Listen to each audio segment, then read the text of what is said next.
Avant même de présenter nos intervenants, je profite de la présence de Jana Debatz sur la scène pour saisir l'occasion de remercier le festival, l'organisation du festival et toutes les personnes qui se sont occupées de la grande machine de l'organisation. Voilà,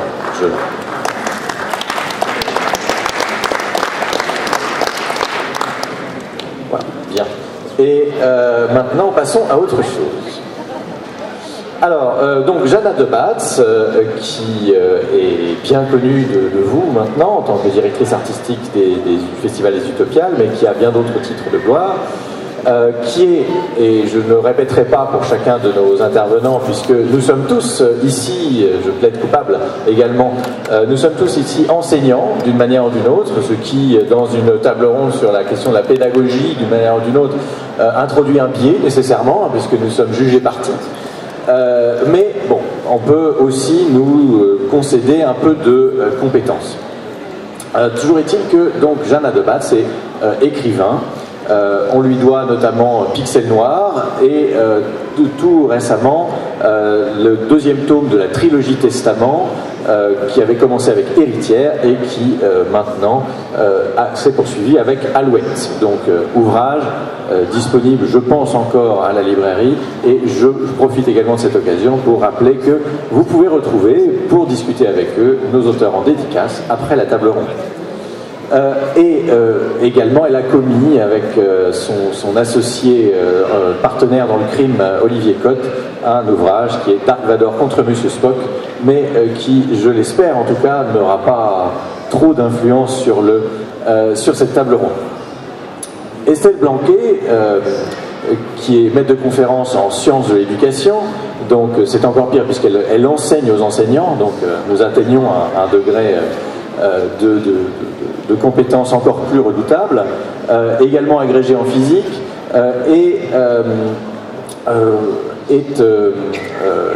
travaille à des programmes qui mettent notamment en question l'usage pédagogique de la science-fiction, parce que il ne sera pas question uniquement de pédagogie ici, mais aussi de science un petit peu, et de science-fiction beaucoup, j'espère.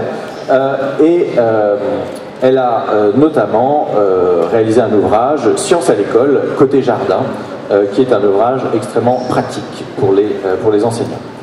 Daniel Martinigol, écrivain pour la jeunesse, on peut le préciser, mais ça ne veut pas dire que ça réduise son lectorat pour autant, mais ça lui donne peut-être ici aussi un regard particulier, nous verrons, sur la question notamment du rapport à l'initiation et l'apprentissage, qui sera peut-être un des angles intéressants de cette table ronde, la question de l'apprentissage au travers de l'expérience, expérience qui peut être en partie due au rapport avec des machines et plus spécifiquement avec des robots. Elle aura l'occasion d'aborder, je pense à partir de ses œuvres, les questions qui sont posées ici. Nous entendrons sans doute parler des abîmes d'outre-mer, des manches-forêts, et peut-être de la série sur laquelle elle travaille actuellement, qui correspond aux aventures à Guédelon, mais je laisserai parler éventuellement de cela, dans une perspective un peu élargie sur la question du robot et de la machine, que j'aurai l'occasion de mentionner très bientôt. Le dernier, et last but not least, participant de notre table ronde, Xavier Mauméjean, on voit la couverture de Kafka à Paris, un de ses derniers ouvrages, est philosophe, écrivain, éditeur, et penseur de manière générale de la science-fiction. Vous aurez l'occasion, si ce n'est pas déjà le cas, de le constater ici. Il a, outre donc Kafka à Paris, on lui doit, et peut-être que nous aurons l'occasion d'en parler, j'espère en tout cas, il a notamment l'ouvrage La Vénus anatomique, et un de ses romans également, American Gothic, mais bon, je ne vais pas les citer tous. Vous aurez l'occasion, là encore, de les retrouver à la librairie.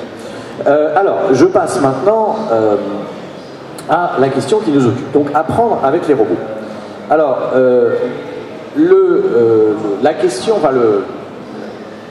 la préposition « avec » ici me semble pouvoir être interprétée de diverses manières. Nous verrons un petit peu comment nous pouvons l'interpréter. Bien sûr, l'usage le plus évident serait apprendre grâce aux machines, c'était à l'aide des machines. Bon. Il est possible également de l'interpréter comme apprendre face au robot, c'est-à-dire il se trouve qu'on a à faire avec, il va bien falloir qu'on le fasse. Que se passe-t-il dans une situation où de toute façon nos pauvres et chères têtes blondes et au-delà, sont confrontés de toute façon à des machines de toutes sortes, plus ou moins automatisées, plus ou moins animées, du moins dans leur esprit. Que se passe-t-il compte tenu du fait qu'ils sont, et elles sont, pour le meilleur et pour le pire, ce qu'on appelle, et c'est peut-être une expression qu'on examinera, des digital natives, des gens qui sont nés au milieu de la technique, au milieu d'une certaine autonomie de la technique. Et enfin, une question qui n'est là encore, qui nous plongera sans doute au cœur de la science-fiction, que se passe-t-il lorsqu'on considère qu'apprendre avec les robots, c'est finalement apprendre à leur côté et potentiellement apprendre d'eux et leur apprendre des choses? C'est-à-dire finalement non plus concevoir le rapport de l'homme à la machine comme une relation asymétrique dans un sens ou dans un autre, avec l'idée qu'un programmateur s'occupe d'un logiciel et que ce logiciel s'occupe des petits enfants par exemple, mais l'idée qu'il y a une boucle de rétroaction qui fait que nous apprenons des machines et des robots en même temps qu'ils apprennent d'une certaine façon de nous. Et une excellente question qui avait été posée à la fin de la table ronde dernière, qui était n'aurons-nous pas les machines que nous méritons? Eh bien, d'une certaine façon, les enseignants ont-ils les robots qu'ils méritent? Nous verrons un petit peu en quoi cela peut se déterminer. Alors, donc, il sera évidemment question ici d'applications pédagogiques réelles, mais j'espère que nous aurons beaucoup l'occasion de parler science-fiction. J'aimerais du coup interroger un petit peu selon deux orientations particulières nos invités. L'idée selon laquelle le robot pourrait être l'avenir du professeur ou l'avenir de l'enseignement, et je l'ai déjà dit, que peut-on apprendre de robots et qu'avons-nous à leur apprendre? Et de ce point de vue-là, j'entends diviser la séance, enfin, nous verrons comment cela évolue, mais aller dans deux directions. Dans un premier temps, réfléchir au robot comme instrument d'apprentissage, et dans un deuxième temps, nous demander ce que signifie l'idée du robot comme partenaire. Et alors, je reprécise que robot ici peut aller du simple mécanisme, finalement, hein, on peut étendre au simple mécanisme, et aller jusqu'à l'intelligence artificielle autonome, mais il n'y a pas d'exclusif. Nous pouvons parler des différents états de cette machine que nous avons un peu du mal à définir, qui est le robot. Donc, et par ailleurs, j'ouvrirai la session à des questions du public au milieu, selon un petit peu un milieu un peu indéterminé, mais pour que nous puissions avoir là une boucle de rétroaction, mais avec vous. Donc, je commence par une question qui est multidiffusée, s'empare du micro qui le souhaite, donc qui est finalement qu'est-ce qu'implique l'idée d'un robot, un robot maître d'école, un robot enseignant, qu'est-ce que cela peut signifier pour vous? Alors déjà, ce serait un immense repos parce que la grande fatigue de l'enseignant, c'est de répéter. Et donc là, lui, répéter en boucle, prenez votre cahier, prenez vos stylos, ouvrez vos livres à la page machin, ça serait quand même un grand repos de l'avoir en classe.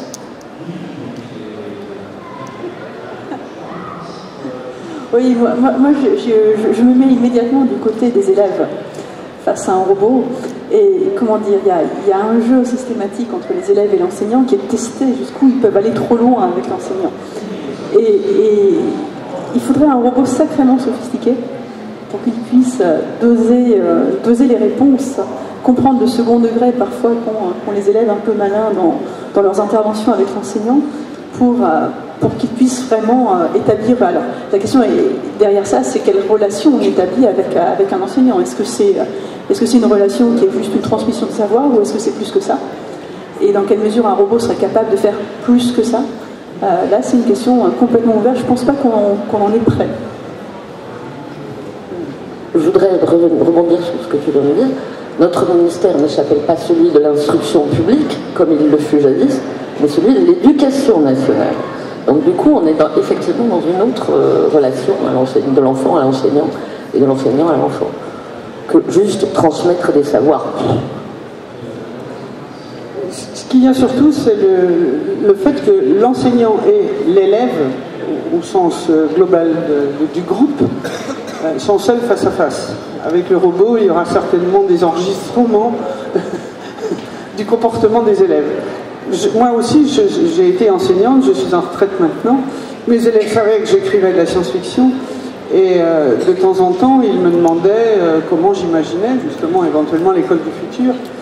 Je leur disais qu'il pouvait très bien y avoir une intelligence artificielle ou un robot devant eux, mais qu'il y aurait obligatoirement aussi des caméras de surveillance sur lesquelles leurs parents pourraient se brancher et voir en direct sur Internet le comportement de leur chérubin.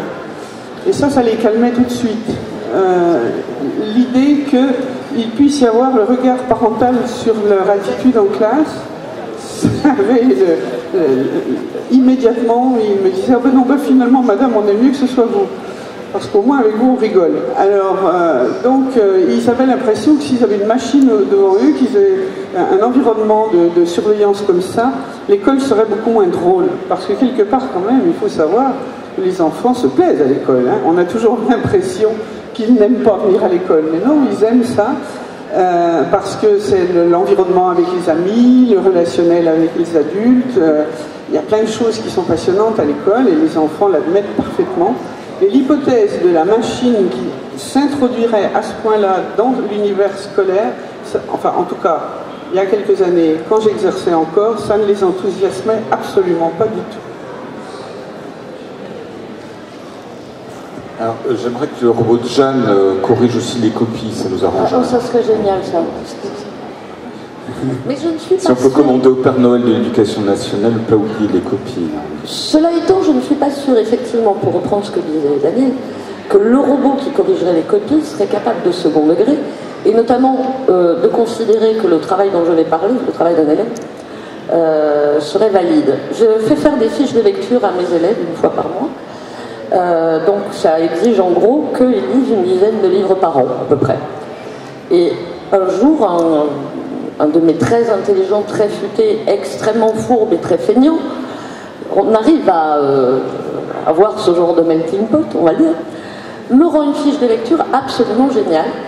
Alors, il y avait tout ce que j'avais demandé, la critique de la couverture, le résumé comme il fallait au présent, parce que j'estime que le présent est le temps du résumé. Ensuite, il y avait l'avis argumenté en 3 pages, mais quand même, ça m'étonnait de ne pas connaître cet auteur jeunesse. Parce que j'en ai lu beaucoup quand même, des auteurs jeunesse, et puis à force qu'on me fasse des fiches de lecture, etc. Donc je fais une recherche sur Internet, et j'arrive à la conclusion que le livre n'existe pas. Super. Donc, il m'avait fait une fausse fiche de lecture sur un livre qu'il avait totalement inventé, dont le scénario sortait totalement de sa tête. Il en avait fait une critique de son propre scénario. C'était un boulot génial. J'ai mis 17. Mais je ne suis pas sûre que le robot, considérant que la consigne n'a pas été remplie, aurait corrigé. Voilà.